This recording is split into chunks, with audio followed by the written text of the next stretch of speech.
एक दिन तेनालीराम को रानी तिरुमाला ने संदेश भिजवाया कि वह बड़ी मुश्किल में है और उनसे मिलना चाहती है। रानी का संदेश पाकर तेनालीराम तुरंत रानी से मिलने पहुंच गए। तेनालीराम ने कहा, रानी जी, आपने इस सेवक को कैसे याद किया? इस पर रानी तिरुमाला ने कहा, तेनालीराम, हम एक बड़ी मुश्किल में फंस गए हैं। तेनालीराम ने कहा, आप किसी भी तरह की चिंता बिल्कुल ना करें और मुझे बताएं कि आखिर बात क्या है। तेनालीराम की बातें सुनकर रानी की आंखें भर आई। उन्होंने कहा, दरअसल महाराज हमसे बहुत नाराज हैं। तेनालीराम ने कहा, लेकिन क्यों? आखिर ऐसा क्या हुआ? तो रानी ने बताया, एक दिन महाराज हमें एक नाटक पढ़कर सुना रहे थे और तभी अचानक हमें उबासी आ गई। बस इसी बात से नाराज होकर महाराज चले गए।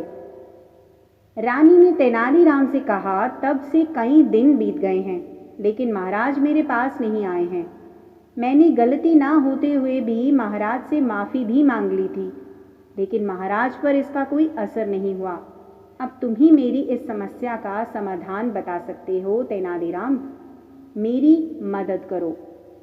तेनालीराम ने रानी से कहा, आप बिल्कुल भी चिंता ना करें महारानी, आपकी समस्या दूर करने की मैं पूरी कोशिश करूंगा।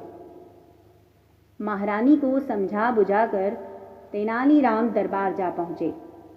महाराज कृष्णदेव राय राज्य में चावल की खेती को लेकर मंत्रियों के साथ चर्चा कर रहे थे।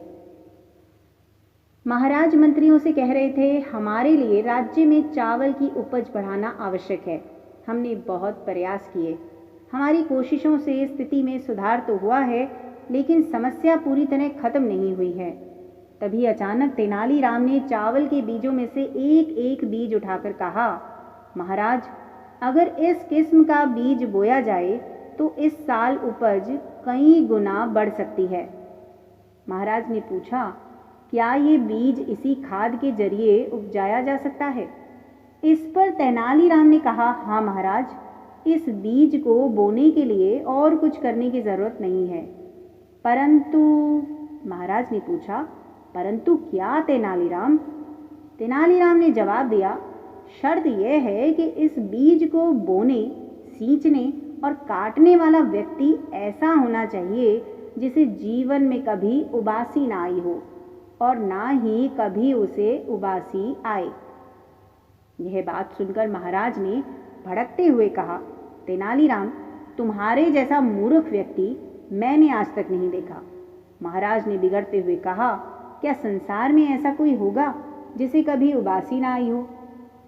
तेनालीराम ने कहा, ओह, मुझे माफ़ करें महाराज, मुझे नहीं पता था कि उबासी सबको आती है। मैं ही नहीं, महारानी जी भी यही समझती हैं कि उबासी आना बहुत बड़ा अपराध है। मैं अभी जाकर महारानी जी को भी यह बात बताता हूँ कि ये तो कोई अपराध है ही नहीं। तेनालीराम की बात सुनकर पूरी बात महाराज की समझ में आ गई। वे समझ गए कि तेनालीराम ने यह बात उन्हें सही रास्ता दिखाने के लिए कही थी। उन्होंने कहा, मैं खुद जाकर यह बात महारानी को बता दूंगा। इसके बाद महाराज तुरंत महल जाकर रानी से मिले और उनके साथ सभी शिकायतों को दूर कर दिया। तो इस कहानी से हमें क्या शिक्षा मिलती है?